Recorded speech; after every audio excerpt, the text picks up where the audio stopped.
اللهم صل وسلم وبارك عليه اللهم صل وسلم وبارك عليه اللهم صل وسلم.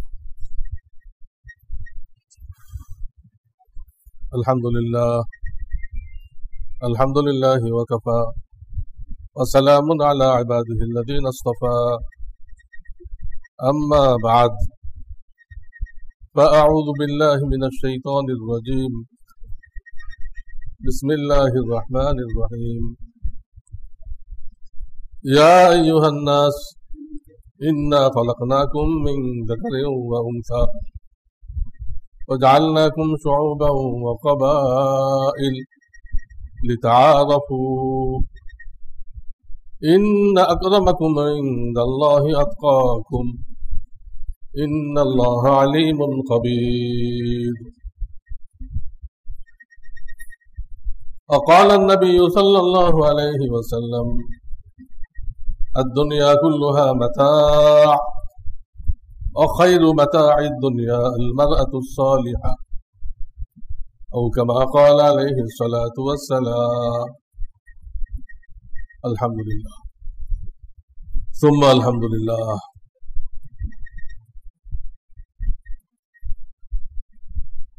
বয়ান চলতেছিল বিবাহ শাদীর উপরে।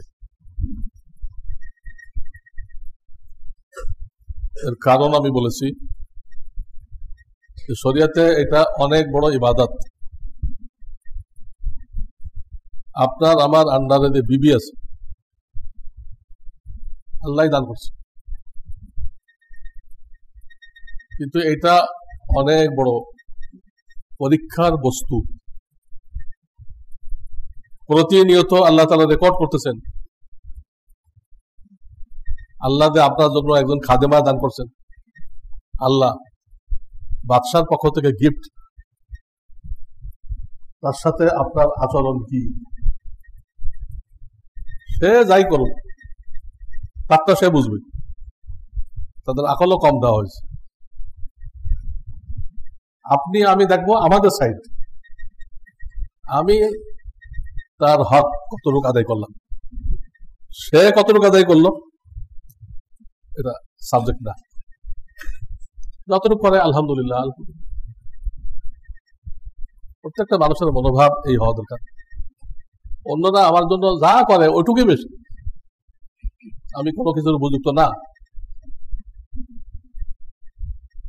কিন্তু আমরা এক একজন থেকে এত কিছু আশা করি, অমুকের দ্বারা এই হবে, অমুকের দ্বারা এই, অমুকের দ্বারা এই হবে, বিশাল লিস্ট। এগুলো আশা করে তো হয় না, দুশোটা হয়তো হয়। আকসার, আকসার আরবি শব্দ, ম্যাক্সিমাম, অধিকাংশ গুলো হয় না। এই কারণে মাওলানা হাকিমুল উম্মত থানবী রাহমাতুল্লাহ আলাইহি লিখেছেন যে মানুষের পেরেশানির গোড়া কোথায়, মূল কোথায়। আমরা যে পেরেশান হই, গোড়া থাকতে হবে না? ময়মনসিংহ বলে গুড়ি, গোড়া বলেন আর গুড়ি বলেন, মূল কি এটা?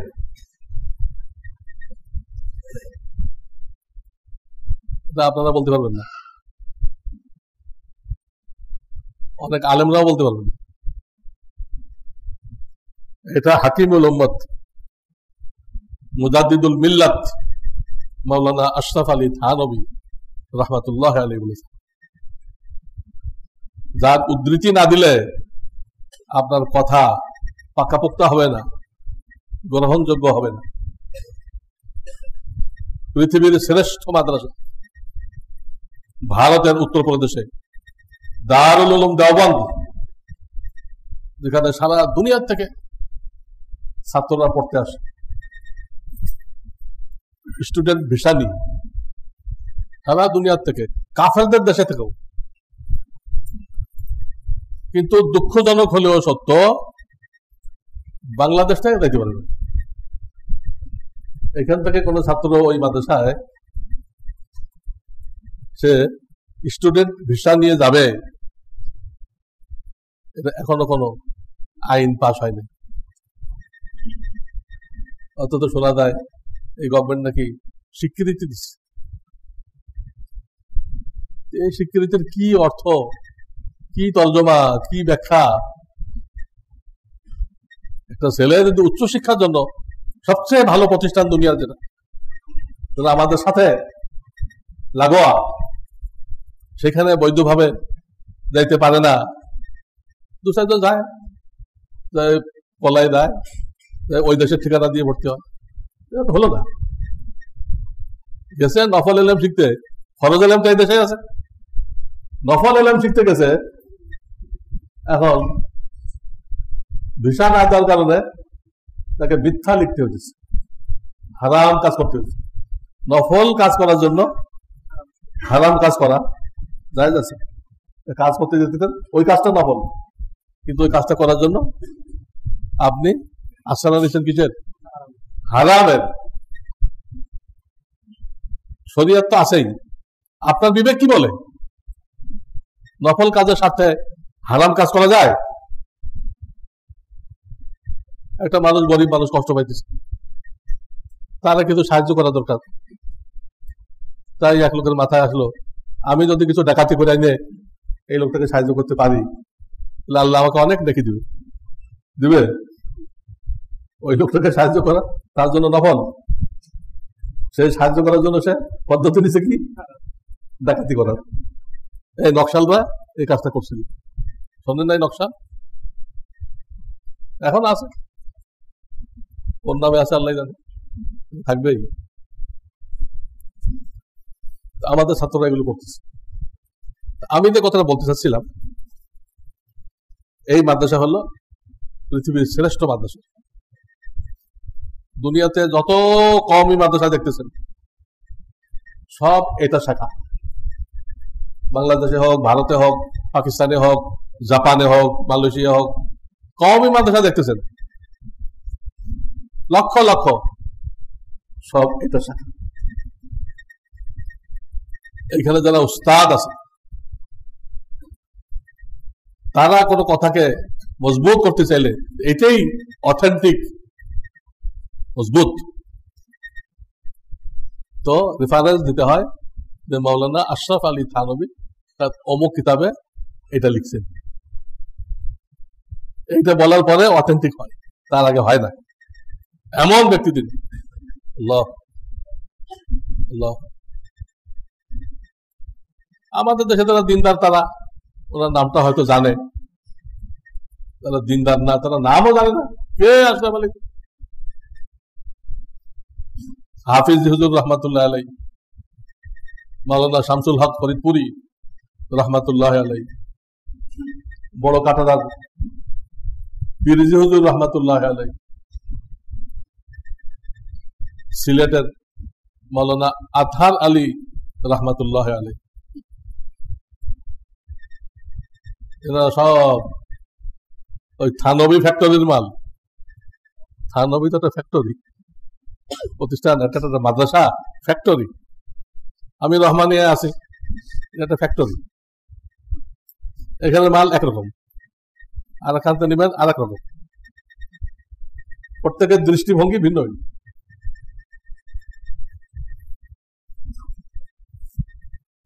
আল্লাহু আকবার। তো তিনি এই বিষয়টা খুব জোর দিয়ে গেছেন, বিবাহ শাদী ইবাদত এটাকে নিছক অনুষ্ঠান মনে করিও না, কোনো গুনাহ যেন না হইতে পারে। অপব্যয়, অপচয়, নাচ, গান, বাজনা, ভিডিও, যেগুলো না হলে এখন বিবাহ হয় না। কতগুলো হারাম এইরকম ফিক্সড হয়ে গেছে, এই হারাম গুলো না করলে আর বিয়ে হলো না। নাস্তিকরা বলবে শয়তান দুই প্রকার, মিনাল জিন্নাতি ওয়ান নাস। সূরা নাসের মধ্যে আছে, কিছু শয়তান জিনের থেকে, কিছু শয়তান মানুষের থেকে। মানুষের থেকে শয়তান কারা? এই যে নাস্তিক, বদ্দিন, খোদাদ্রোহী, ইসলাম বিদ্বেষী, উলামা বিদ্বেষী, এরা শয়তান। আল্লাহু আকবার। এদের থেকে হেফাজতে থাকতে হবে।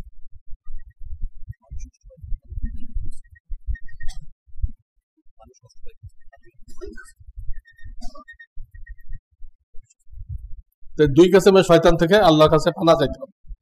মানুষ শয়তান তো দেখা দেয়, ওর কথা শুনলেই বুঝবেন কথা বলতেছে ইসলামের বিরুদ্ধে, ইসরায়েলের পক্ষে, বুঝে এটা শয়তান, এটা শয়তান, এটা শয়তান। আর যে শয়তান তো দেখা দেয় না, ওটা আমাদের কলবের মধ্যে নানান রকম ওয়াসওয়াসা।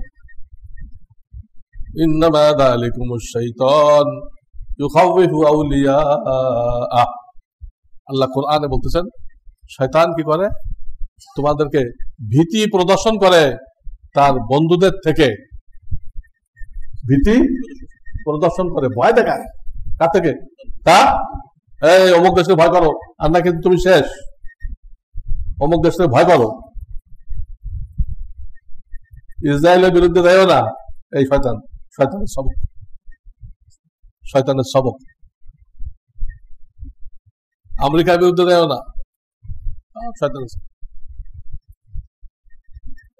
তো উভয় শয়তান থেকে আল্লাহ আমাদেরকে হেফাজত করবে।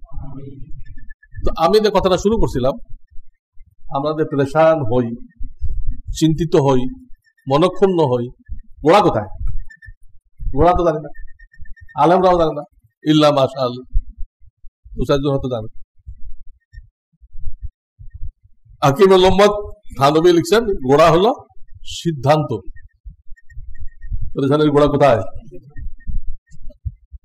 সিদ্ধান্ত। একটা শব্দ দিয়ে বুঝবেন না, একটু খুলতে হবে, একটু খুলতে হবে। প্রত্যেক ব্যাপারে মানুষের কলবের মধ্যে নিজস্ব একটা সিদ্ধান্ত থাকে। কি থাকে? নিজস্ব সিদ্ধান্ত থাকে। আমি যে বিয়ে করবো, আমার বিবিটা কিরকম হইতে হবে? বিশ্ব সুন্দরী হইতে হবে না তার থেকে উপরে? অথচ আল্লাহ রাসূল কইছে তোমার বিবির সৌন্দর্য তোমার থেকে কম হইতে হবে। আর এখন সব মানুষের টেন্ডেন্সি কি, মনোভাব কি, আমি যা কালো কুচকুচে হই না কেন, বিবি তো আমার বিশ্ব সুন্দরী হইতে। এই দুটো মিলে হবে কি? হ্যাঁ, ঘোড়া হবে না গাধা হবে না খচ্চর হবে? ঘোড়া আর গাধা মিলে খচ্চর হয়। এই যে একটা সিদ্ধান্ত সে করে রাখছে। সন্তান হবে, সে আগে সিদ্ধান্ত করে রাখবে আমার সন্তানটা এইরকম স্বাস্থ্যবান, দেখতে শুনতে নজর কাড়া, এরকম হইতে হবে। ব্রেনি এক চান্সে ব্যারিস্টার হয়ে যায়। ব্যারিস্টার হইলেই পরবর্তী ধাপে কি? মন্ত্রী, এমপি। তার পরবর্তী ধাপ কি? দেশের সম্পদ সব লয়ে দাও। এটা হলো আখেরি ডিগ্রি। অথচ তালেবানরা শূন্য হাতে শুরু করছিল, শূন্য, জিরো হাতে শুরু করছে। কিন্তু তাদের সততার কারণে, দিনদারির কারণে, খোদা ভীতির কারণে, সমস্ত দুর্নীতি বন্ধ করার কারণে এই শূন্য হাত থেকে তারা কোথায় আসছে? এখন তাদের টাকার মান কেউ কিন্তু স্বীকৃতি দেয় নাই। তাদের টাকার মান ডলার থেকেও বেশি, তাদের টাকার মান। আর তারা পানি তৈরি করতেছে, কমল পানি। 1 নম্বর কেনাতে হলো আমেরিকা। ওখানে কোকা কোলা যত কলা ছিল সব কলা বাদ। এটা তো বেকার জিনিস, মানুষ কেন খায় এও জানে না। এই 7 আপ এগুলো কেন খায়? ইসরায়েল এগুলো বিক্রি করে করে প্রত্যেক দিন আপনার আমার থেকে কোটি কোটি টাকা নিয়ে যেতে, কোটি কোটি টাকা। অথচ অনর্থক, একদম অনর্থক, ক্ষতি ছাড়া, শরীরের ক্ষতি ছাড়া এর এক বিন্দু লাভ নেই। কিন্তু আফগানিস্তান যেটা বানাইতেছে ডালিমের রস দিয়ে, পামির কোলা, এটা পুরোটাই লাভ। কিন্তু রিয়েলি এটা ডালিমের রস, ডালিমের রস উপকারী হবে না। বুড়া বয়সে আপনার ব্রেনকে ঠিক রাখবেন। বুড়া বয়সে যখন ব্রেনে সব কোষ পড়ে যায় তখন একটা লোকের তাজা রাখে।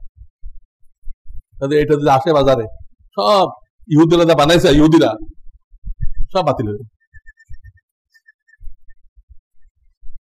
এই যে সিদ্ধান্ত, আমার ছেলেটা এরকম হইতে হবে। ছেলের সিদ্ধান্ত কেন করলেন? হাদিসে তো আসছে আল্লাহ তাআলা যাকে প্রথম সন্তান মেয়ে দিলেন, এটা তার ভাগ্যবান হওয়ার আলামত। 25 পারা একটা আয়াত আছে, ইয়াহাবু লিমান ইয়াশাউ ইনাসা। এই আয়াতে তাফসিরে নবীজি বলেন প্রথম সন্তান মেয়ে হলো সে ভাগ্যবান। তা আপনি এই হাদিস বাদ দিয়ে, নবীজির কথা বাদ দিয়ে আপনি ছেলের সিদ্ধান্ত কেন করতেছেন? একটা মেয়েকে লালন পালন করলে, আল্লাহ দিনের তালিম দিলে, দিনদার জায়গায় বিবাহ শাদী দিলে জান্নাতের সার্টিফিকেট। ছেলে সম্পর্কে তো এই হাদিস নেই, ছেলে সম্পর্কে এই হাদিস নেই। যদি আপনারা যেন মনে করেন মেয়ে তো বেকার, এখানে শুধু ইনভেস্ট করতে হয়, ইনকামিং তো নেই কিছু, এটা মূর্খতা। কোরআন হাদিস সম্পর্কে আপনার আমার জাহেলিয়াত না, ইনভেস্ট না, এখানে ইনকামিং আছে। এটা জান্নাতের, এই যে মোহাম্মদপুর পালতেছেন, জান্নাতের সার্টিফিকেট। ছেলে কি হবে আল্লাহ জানে, কিন্তু এ জান্নাতের সার্টিফিকেট। আল্লাহর হাবিব যখন এটা বলে রাখছেন যেটা ভাগ্যবানের আলামত, সেখানে আপনি সিদ্ধান্ত করলেন কি মনে মনে? ছেলে হইতে। তাও এত বড় বেড়ে নেই। আল্লাহ প্রত্যেকটা ব্যাপারে আপনি তালাশ করে দেখেন, আপনার মনে মনে একটা সিদ্ধান্ত আছে, যে ওটার বেশক হয়ে যায় সেই পরেশান হয়ে যায়। আল্লাহ আমি চাইছিলাম কি, তুমি দিলা কি? চাইছিলাম কি আর তুমি দিলা কি? উল্টা সমঝিলা রে রাম, উল্টা সমঝিলা রে রাম। এক হিন্দু সারাদিন ভিক্ষা করছে, কি কয়ে? একটি পয়সা দেলা দে রে রাম, একটা পয়সা দাও, কাউকে দিয়ে দেওয়াই দাও। অনেক পয়সা জমছে, সারাদিনে অনেক পয়সা জমছে। ওই দিন কোন ভিক্ষুকের টাকার হিসাব দিছে, 7 কোটি কত দেব, এক ভিক্ষুকের টাকার হিসাব দিছে পত্রিকায়, ভিক্ষা করে তার কত টাকা ইনকাম হয়েছে। তো 7 কোটি তো আমার মনে আছে, এরপরে আর খুচরা আছে, অ্যামাউন্ট আছে, ভিক্ষা করে কত বড় পয়সা। তো ভিক্ষা জমা হয়ে গেছে তার, এখন সে দোয়া করতেছে, একটি ঘোড়া দেলা দে রে রাম। এত টাকা নিয়ে বাড়ি যাবে কেমন? ঘোড়া দিয়ে দিচ্ছে, একটি ঘোড়া দেলা দে রে রাম। ও তো আমরাই ডাকবে, ও তো আল্লাহরে ছিলেন, আল্লাহরে জানে না সে। এই দোয়া করতে আসে, কিছুক্ষণের মধ্যে ওখান থেকে একটা সৈনিক যেতেছে। তো তার ঘোড়ার স্ত্রী আর কি, লিঙ্গ, হে হঠাৎ পথের মধ্যে বাচ্চা দিয়ে দিচ্ছে। ঘুড়িতে কি দিছে? বাচ্চা দিছে। আর সৈনিক বাচ্চা কেমন নেবে? হে তো ঘোড়ায় চলে যেতে, বাচ্চা কি করবে? ওই বাচ্চা নিয়ে ওর কান্দে দিচ্ছে, এটা কান্দে করলে চল। আর ও তো এমনি মাজুব, পাওয়া একখান নেই, আবার ওর কান্দে দিছে কি? ঘোড়া। তো ও চাইছিল ঘোড়া নিজে চড়বে, চড়ে টাকাগুলো নিয়ে যাবে, আর ঘোড়া একটা দিছে, কিন্তু এটা ও চড়তে পারবে না। সেই ঘোড়া ওরে চড়তেছে। তখন সে রামকে বলতেছে, উল্টা সমঝে ইলা রে রাম। রাম তোমার কি কইছিলাম আর তুমি কি বুঝলা? আমি তো চড়ার ঘোড়া চাইছিলাম, ঘোড়া তো আমাকে চড়তেছে।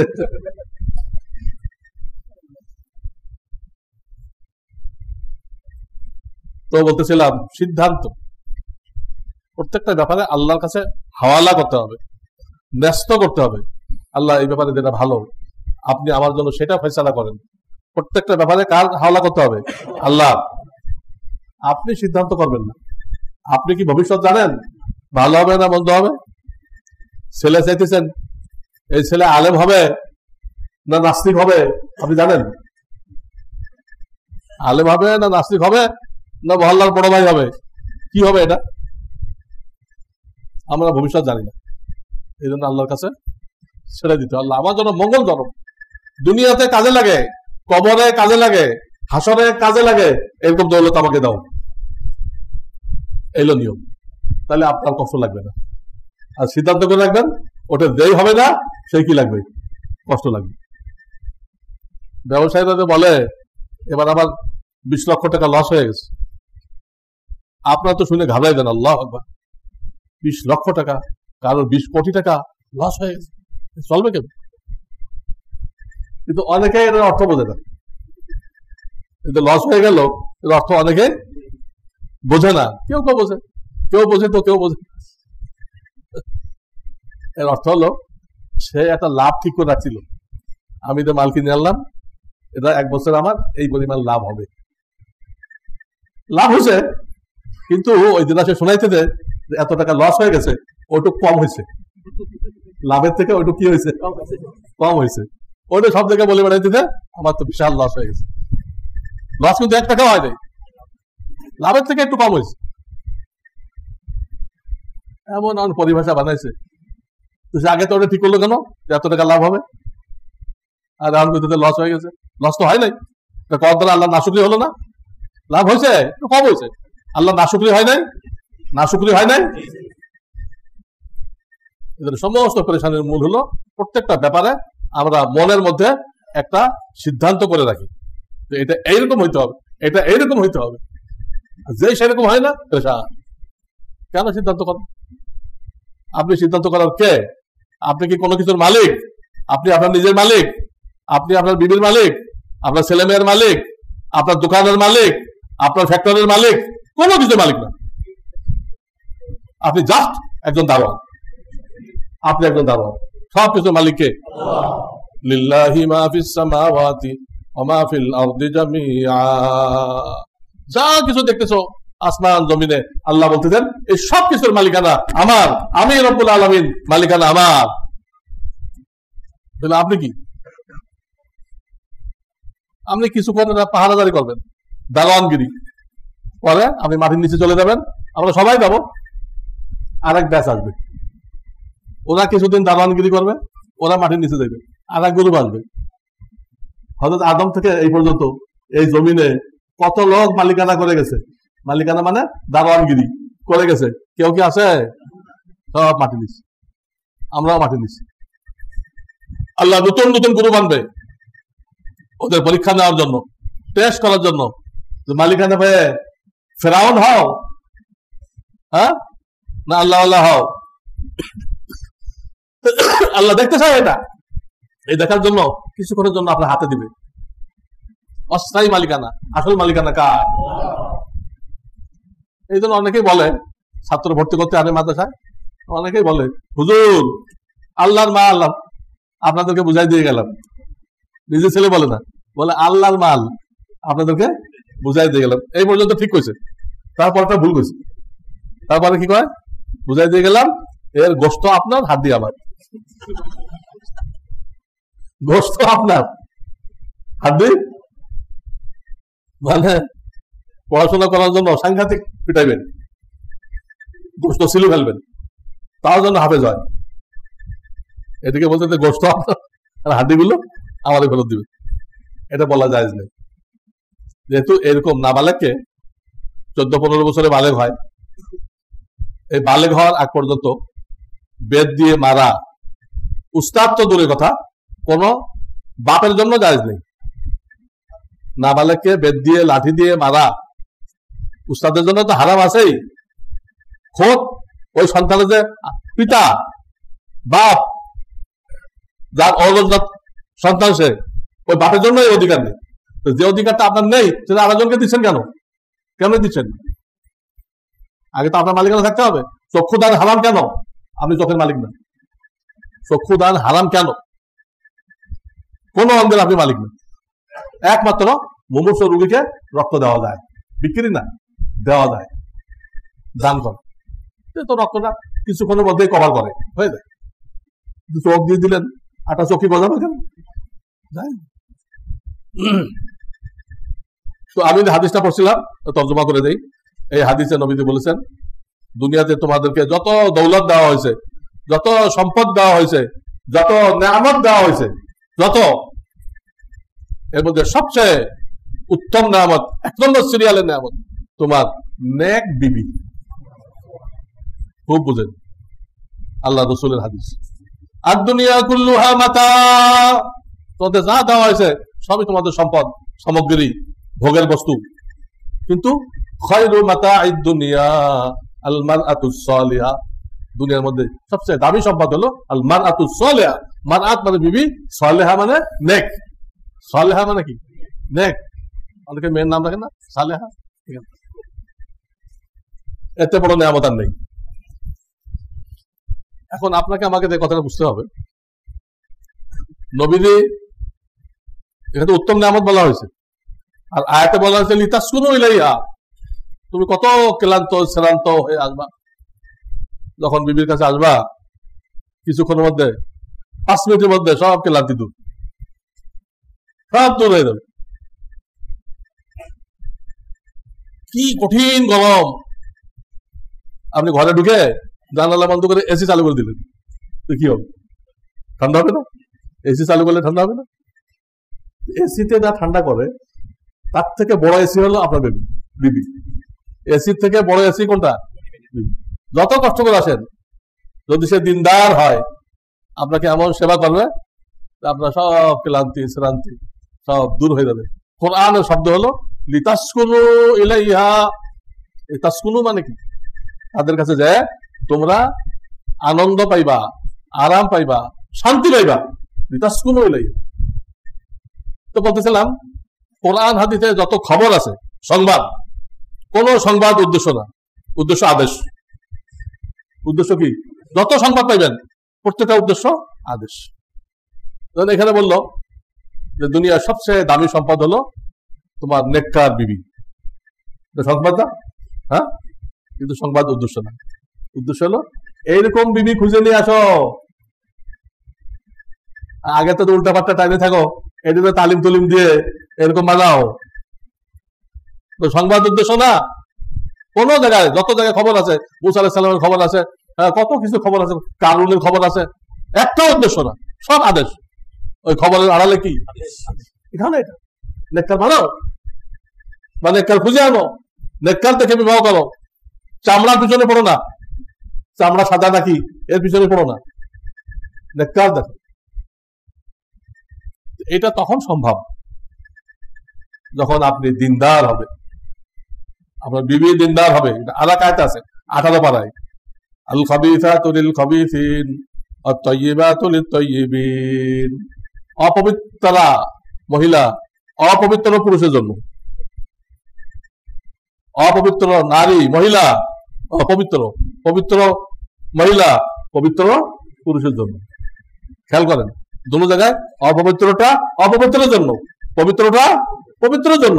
আপনি যখন আল্লাহ আল্লাহ হবেন আর আল্লাহ আল্লাহ খুঁজবেন, তো আপনার ভাগ্যে ওই বাজারি মেয়ে আসবে না, আপনার ভাগ্যে বাজারি মেয়ে আসবে না।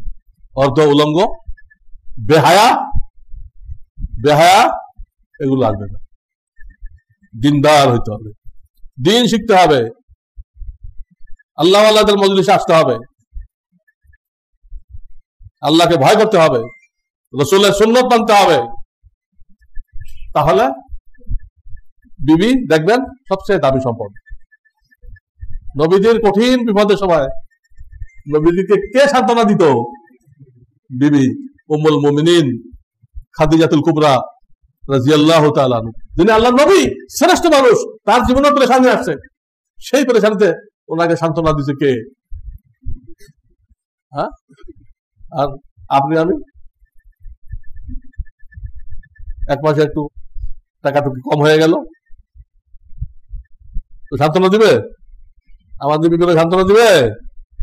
না, আমি এরকম কষ্ট করে চলতে হবে না, তুই থাকো, আমি গেলাম বাপের বাড়ি। এই একটাই শব্দ শিখছে, গেলাম কোথায়? বাপের বাড়ি। মধুর হাড়ি, কয়েকদিন পরে জুতার বাড়ি। এরা স্বামীর সুখে দুঃখে শরীক হয় না, দিনদারি নেই। দিনদারি না থাকায় স্বামীর সুখে দুঃখে শরীক হইতে রাজি না। এটা বিবি হওয়ার যোগ্য না, বিবি হওয়ার যোগ্য না। এটা আপনাদেরকে আগেও শোনাইছিলাম, আমি আজকে শোনাই দিচ্ছি। আমার কাছে আত্মশুদ্ধির জন্য পুরুষরাও চিঠি লেখে, মহিলারাও লেখে আত্মশুদ্ধি। এক মহিলা তার চিঠিতে লিখছে, সংক্ষেপে বলতেছে তার স্বামীর ত্রুটি কি কি। একটা ত্রুটি লিখছে, আমাকে আমার বাড়িতে যেতে দেয় না। আমি যদি আমার বাড়িতে যেতে চাই, আমার স্বামী আমাকে দেয় না। আমি ওখানে লিখছি যে আপনার বিবাহ হয়েছে বটে, কিন্তু আপনার বাড়ি কোনটা এটা আপনি এখনো জানেন না। আর এইটা যতদিন না জানবেন আপনি জীবনে শান্তিও পাবেন না। বিবাহ হয়ে গেছে, এখন আপনার বাড়ি তো আপনার স্বামীর বাড়ি, আপনি তো স্বামীর অর্ধেক, স্বামী আপনার অর্ধেক। এখন আপনার বাড়ি কোথায়? স্বামীর বাড়ি। আর আপনি যেটা আমার বাড়ি করতেছেন, ওটা আপনার বাপের বাড়ি, আপনার বাড়ি না। আমি সাংঘাতিক ওখানে লিখলাম। কোথায় মহিলাদের এই অবস্থা, কোনটা তার বাড়ি? বিবাহ পরেও সে বুঝতেছে না আমার বাড়ি কোনটা। ও মনে করছে শ্বশুর বাড়ি মেহমান হিসেবে আসছে, শ্বশুর বাড়ি মেহমান হিসেবে আসছে, কত বড় গোমরাহি। তো এই হলো কথা, দিনদার হইতে হবে, স্ত্রীকেও দিনদার বানাইতে হবে। টেলিভিশন দেখা চলবে না, বুঝাই শুনে। কেন আমরা 1 ঘন্টা বয়ান করবো কোরআন হাদিস থেকে, আর টেলিভিশন 1 সপ্তাহ বয়ান করবে শয়তানের পক্ষ থেকে। কোনটা তাসির করবে? আমার বয়ান তো 1 ঘন্টা শেষ, আর মিস্টার ইবলিসেরটা পুরো সপ্তাহ চলতে আছে উল্টা বয়ান। আমি তা কইলাম উল্টা বয়ান। সর্বোত্তম সম্পদ হলো বিবি। যদি আপনিও দিনদার হন, সেও দিনদার হয়। আপনি বিবির উপরে সন্দেহ না করেন, বিবি আপনার উপরে সন্দেহ না করে, তাহলে আপনি সুখী। ইউরোপ আমেরিকা ধ্বংস হয়ে গেছে, ওইখানে বাতাস আমাদের দেশে লাগতেছে। এখন স্বামী স্ত্রীকে বিশ্বাস করে না, তার দেখিন আমার স্ত্রীর অমুক অমুক ছেলের সাথে সম্পর্ক আছে, দেখছে পড়া জামানায়, দেখছে পড়ার সময়, দেখছে সচক। আর স্ত্রী স্বামীকে বিশ্বাস করে না, স্ত্রীও বিশ্বাস করে আমার স্বামীর অমুক অমুক মেয়ের সাথে কি আছে, সম্পর্ক আছে। উভয় পক্ষ থেকে সন্দেহ, কেউ কাউকে বিশ্বাস করে না। এই লোক পুরা দুনিয়া এবং এই বাতাস আমাদের দেশে এসে গেছে ব্রিটিশ সিলেবাসের কারণে। ব্রিটিশ সিলেবাস বোঝেন না? হ্যাঁ, ক লেজ, লেজ হয়ে গেছে বানর, লেজ হয়ে বানর হয়ে গেছে। এই বানর যেখানে পড়ানো হয় যে বানর থেকে মানুষ, এটা হলো ব্রিটিশ সিলেবাস। এই ব্রিটিশ সিলেবাস পড়ে কেউ কাউকে বিশ্বাস করে না। এরা জীবনেও সুখী হবে?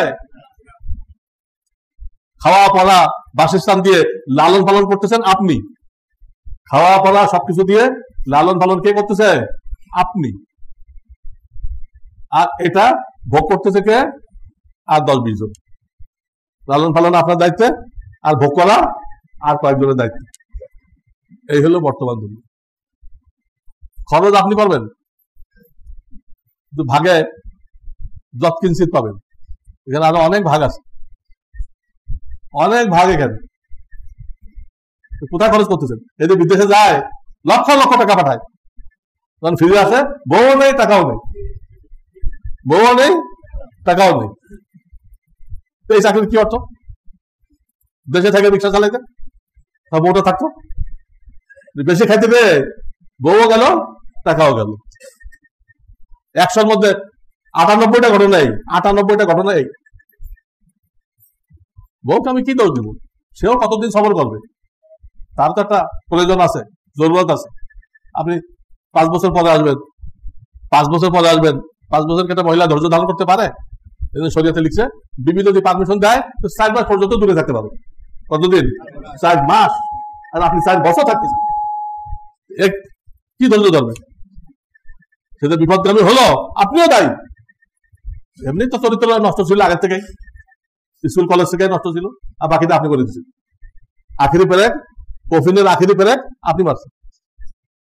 এই করে এই দুরবস্থা থেকে বেরোতে হলে আপনি খরচ বহন করতেছেন, সবকিছু করতেছেন, অথচ এটা কে ভোগ করতেছে আপনিও জানেন। কি যে দুরবস্থা, দুনিয়াটা জাহান্নাম হয়ে গেছে, দুনিয়াটা জাহান্নাম হয়ে গেছে এই দিনদারি না থাকার কারণে। দিনদারি ফিরে আনতে হবে।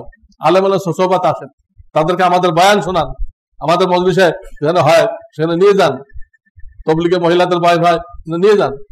দিনদারি ছাড়া, এক কথায় দিনদারি ছাড়া দেশও চলবে না, বললাম না, সব মুখ ঢেলে দিন। দেশও চলবে না, আপনার সংসারও চলবে না। দিন ছাড়া, তাকওয়া ছাড়া, আল্লাহর ভয় ছাড়া দেশও চলবে না, আপনার সংসারও চলবে না, কিচ্ছু চলবে না, সব এলোমেলো হয়ে যাবে, সব ধ্বংস হয়ে যাবে। এই হাদিসে খবর দিছে, এই খবর উদ্দেশ্য না, উদ্দেশ্য কি? আদেশ। বিবিকে সর্বোত্তম নিয়ামত বানাও, বানাও। তুমি দিনদার হও, তোমার দিনদারির কারণে সেও দিনদার হইতে বাধ্য হবে। আল্লাহ তাআলা এই হাদিস বুঝার তৌফিক দান করুন, আমল করার তৌফিক দান করুন।